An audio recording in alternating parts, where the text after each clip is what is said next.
Assalamualaikum warahmatullahi wabarakatuh. Perkenalkan, nama saya Pijan Bayu Andika Herlianto.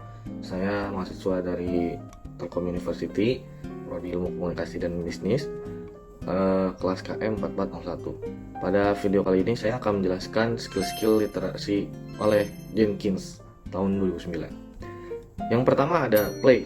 Play di sini diartikan sebagai kemampuan menggunakan, dalam artian lain menggunakan tidak hanya sekedar mengakses, tetapi juga mengeksplor media baru yang digunakan. Contohnya seperti ketika kita memiliki hobi bermain game, di situ kita akan mencoba mengeksplor media baru untuk mencari informasi tentang game ataupun hal-hal yang berkaitan tentang game tersebut. Contohnya seperti mencari video di YouTube tentang game. Yang kedua ada simulation. Diartikan sebagai kemampuan untuk menginterpretasikan dan menyelewengkan informasi pesan media.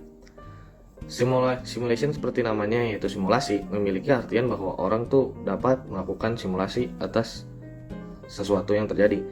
Contohnya seperti game bus simulator, di mana kita mensimulasikan sebagai kita driver bus.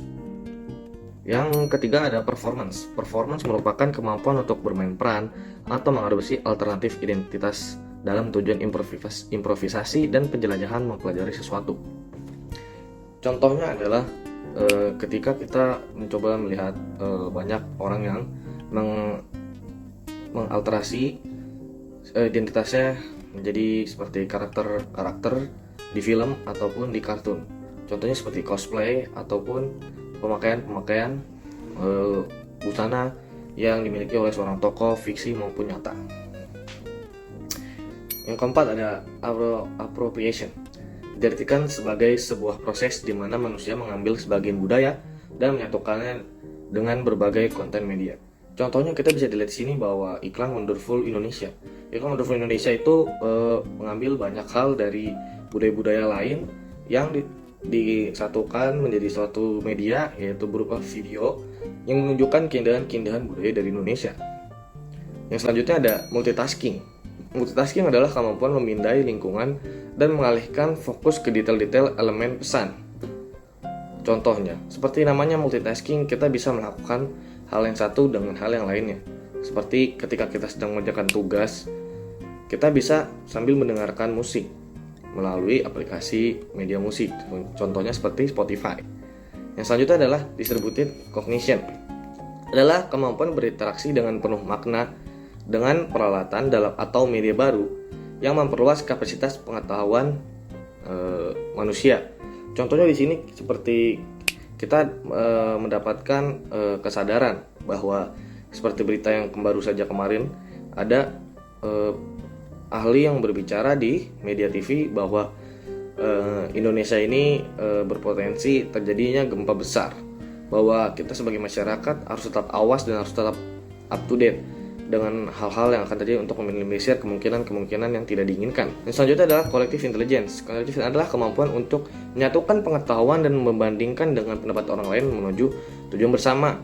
Contohnya seperti ketika kita kerja kelompok. Di kerja kelompok itu antara individu dan individu lainnya saing membandingkan pengetahuannya untuk mencapai tujuan bersama, yaitu nilai yang terbaik. Selanjutnya ada judgment. Judgment adalah kemampuan mengevaluasi kendala dan kredibilitas sumber-sumber informasi yang berbeda. Seperti yang pada tahu halnya kita sekarang sedang banyak hoax, maka dari situ kita harus lebih aware dengan judgment dengan informasi-informasi yang diberikan dengan melakukan pengecekan hoax. Selanjutnya adalah transmedia navigation, adalah kemampuan untuk mengikuti alur cerita dan informasi di berbagai platform media. Contohnya seperti boomingnya tren Spider-Man yang belakangannya baru terjadi. Selanjutnya adalah negotiation, adalah kemampuan untuk melayari program komunitas dan memahami menghargai berbagai perspektif serta berpegang dan mengikuti berbagai norma di setiap komunitas. Seperti kita ketika join dalam grup yang komunitas tentang agama atau tentang orang mana, kita harus menghargai dan tidak melakukan offended atau mengofensif kepada mereka, melakukan hal ofensif kepada mereka yang membuat mereka jadi sakit hati. Lalu ada networking. Networking adalah kemampuan untuk mencari, menyintesis dan menyebarkan informasi. Contohnya seperti kemarin yang kita lakukan adalah restoran yang terkenal, yaitu Taco Bell. Kita tetap mencari Taco Bell, menyintesisnya apakah itu benar atau tidak, dan menyebarkan informasi itu contohnya seperti kepada teman. Itulah 11 skill literasi digital. Terima kasih, semoga bermanfaat. Assalamualaikum warahmatullahi wabarakatuh.